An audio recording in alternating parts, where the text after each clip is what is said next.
Bonjour l'Afrique, bonjour le Togo, bonjour les amis. Il est 4h59 à mon montre, heure d'Allemagne. Je viens de me réveiller et comme toujours, on n'a jamais de bonnes nouvelles venant du Togo. Et ce depuis plus de 60 ans. Toutes les nouvelles qui viennent du Togo sont des nouvelles qui vous donnent du tournis, sont des nouvelles qui peuvent vous donner des AVC. Et parfois, ce sont des nouvelles qui peuvent gâcher toute votre journée. Je me réveille avec cet élément, un communiqué de la DMP. La DMP qui a fait un communiqué, communiqué que je voudrais bien lire au Togolais avant de faire mon analyse. DMP communiqué. Dans la journée 2 septembre 2024, les 4 partis membres de la dynamique pour la majorité du peuple, à savoir la CDPA, les DSA, l'UNI et la Racine, ont reçu une invitation du ministre de l'administration territoriale, de la décentralisation et de la chefferie coutumière pour participer à la deuxième session du cadre permanent de concertation CPC de l'année 2024. Le lendemain 3 septembre 2024 à 15 heures, avec comme ordre du jour 1. Adoption du projet d'ordre du jour. Lecture et adoption du compte rendu de la première session du CPC. Renouvellement du bureau du CPC. 4. Échange sur la préparation des sénatoriales. 5. Divers.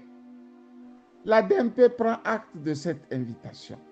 Cependant, elle relève son caractère cavalier quant au délai très court accordé pour y répondre. Dans l'intérêt supérieur de notre pays, la DMP a autorisé ses membres invités à participer à la dite réunion et a proposé à son ordre du jour les points suivants. 1. La libération des détenus politiques. 2. Le retour des réfugiés. 3. Les problèmes sociaux des Togolais. 4. La réforme du CPC en vue d'en faire un cadre équitable de discussion et de prise de décisions collectives. 5. Les discussions politiques sur la situation créée par le changement de constitution du 5 mai ou du 6 mai, 2024 et la nécessité d'un dialogue national de refondation du pays débouchant sur une transition vers une nouvelle république. Notre pays, le Togo, a besoin de discussions franches et sincères sur ces points qui constituent les préoccupations majeures pour les Togolais. Voilà ce que j'ai retrouvé dans mon téléphone en me réveillant, ou mieux au réveil. J'ai voulu analyser. Les amis, tant que nous n'aurons pas pris soin de comprendre les uns et les autres, tout le monde va nous narguer au nom de la politique. Les non-sachants, les truands, les voyous, les affamés, les mesquins, les hypocrites, les opportunistes, tout le monde va utiliser le Togo à ses propres fins. Pour la simple raison que le RPT a toujours pris sur elle, sur lui, de garder, de conserver quelque chose dans la main et après chercher à appeler son opposition pour une discussion. C'est comme vous êtes en pleine guerre et l'autre s'arrange à prendre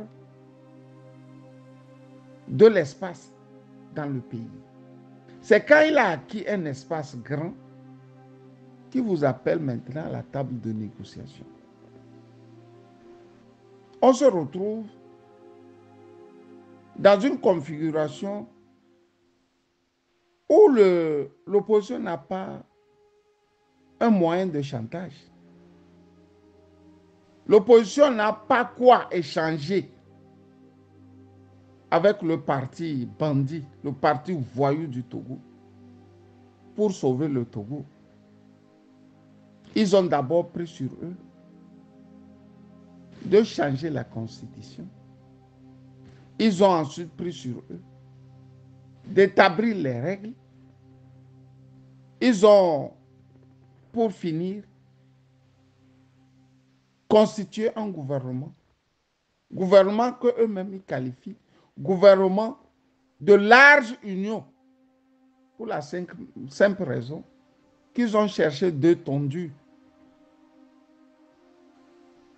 et les ont mis à leurs bottes. Un certain Gomado et un certain Isaac Chiakwe. Au Togo, ça s'appelle gouvernement de large union. Ce que moi je n'ai pas compris est ceci. Quand les gens là voulaient faire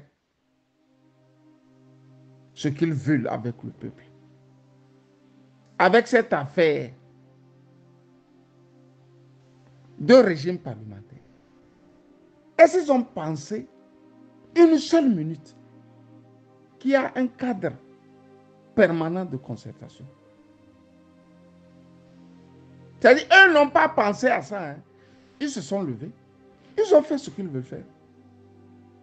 Quand ils ont fini de faire, ils vous appellent, venez. Venez, on va parler maintenant. Mais vous allez pour parler de quoi? Nous étions nombreux à dire à la DMP que l'aventure dans laquelle elle s'est engagée finira par une humiliation. Qui nous a écoutés? Qui nous a écoutés? Depuis ce tam-tam, ce tambour battant, soit dit-on en passant, on fait de la politique. La fin s'est soldée par une seule victoire. Et curieusement, la victoire de Mme Kafui Adjamabo.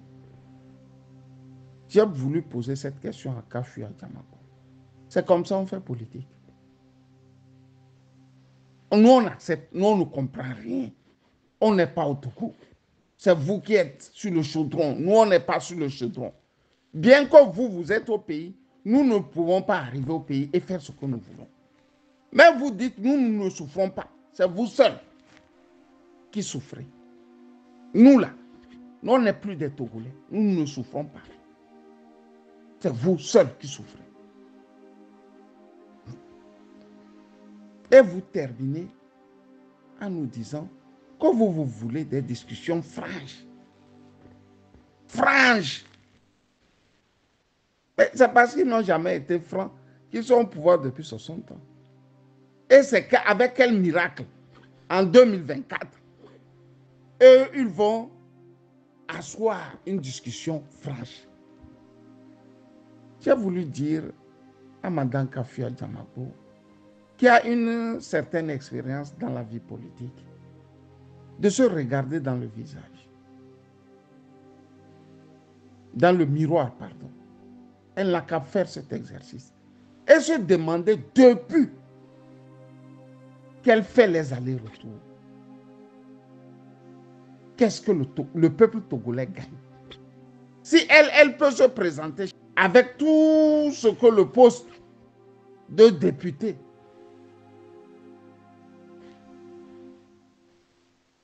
amène à la maison, Est-ce que nous, les autres Togolais, nous, on a ça?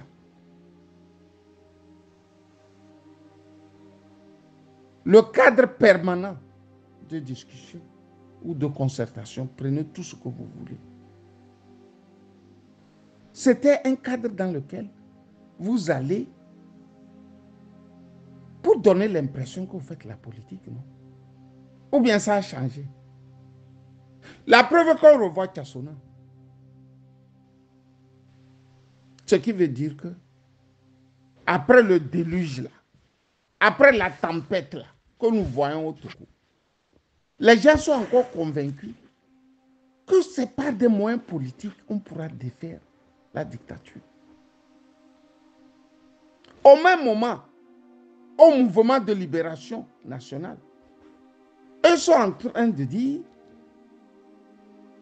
mais puisqu'on ne nous a pas donné une autre formule, nous allons prendre la violence. Si vous aussi vous abondez dans le même sens, vous remarquerez que le RPT Unir ne va plus vous traîner comme des enfants. Parce que ce n'est pas la violence qui vous impose tout ce qui vous impose là. À moins de 2 jours, on vous appelle. Venez. Vous dites OK, nous prenons acte. Prendre acte, ce qui veut dire que nous acceptons. Mais nous venons avec nos propres revendications. Il y a ceux parmi vous qui voudraient aller être filmés seulement. Il y a ceux parmi vous qui voudraient aller là-bas et discuter. Discuter pour des raisons personnelles. Un moment pour se frotter, ne serait-ce que avec le RPT Unir. Les envoyés du RPT Unir. Parce que ce sont eux qui ont de l'argent. Et après, quand les gens vous quittent par-ci, par-là, pour rejoindre le RPT Unir, vous êtes les premiers à être étonnés. La politique, vous la faites comme vous nous le dites. C'est vous qui êtes au chaudron. Nous là, quand on se lève, on boit le thé et puis bon, on n'a pas la nostalgie de notre pays. On ne veut pas rentrer. Nous, on ne souffre pas.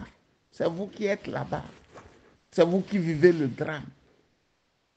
Mais si vous vivez le drame, donnez-nous l'impression que vous êtes en train de combattre le drame. Donnez-nous l'impression. Est-ce que c'est ça la politique? Quand les autres veulent passer en force là, ils n'ont pas besoin de vos concertations. Quand ils ont eu tout ce qu'ils veulent là, ils vous appellent, venez. Et vous nous pondez un communiqué. Vous allez numéro 1, libération des prisonniers. Numéro 2, vous-même vous savez que vous ne pourrez pas, par ces méthodes, la libérer quelqu'un. Parce que vous le faites toujours dans vos discours. Quand je lui parlais des lettres pastorales concernant l'Église. Quand il y a quelque chose, l'Église sort et fait une lettre, on dit à un secrétaire, toi, il faut écrire. Écris ça, écris. On envoie et puis bon, tout le monde va prendre son petit vin et puis bon, on est content. Si vous voulez nous aider à faire de la haute politique, aidez-nous. Si vous voulez aider le Togo, là, faites la haute politique. Vous avez connu la prison, c'est vrai. Pour une femme, vraiment, c'est pire que l'humiliation. Avec les conditions que vous ne pourrez décrire à personne. Et ce, pour toute votre vie. Mais quand vous laissez des jeunes, soit du temps passant, faire des conneries comme ça ne peut qu'amener à ce que nous avons. Vous allez rester là, tourner. 5 ans vont encore passer. Et vous allez dire que cette fois-ci là, ça serait la bonne. Vous allez aller, les gars vont vous voler ça. Vous êtes devant des gens qui ne vous concernent pas pour faire ce qu'ils vont faire. Mais à partir du moment où ils ont fini de faire ce qu'ils veulent faire, il faut les regarder et se mettre au travail. D'autres disent qu'on n'a plus de choix.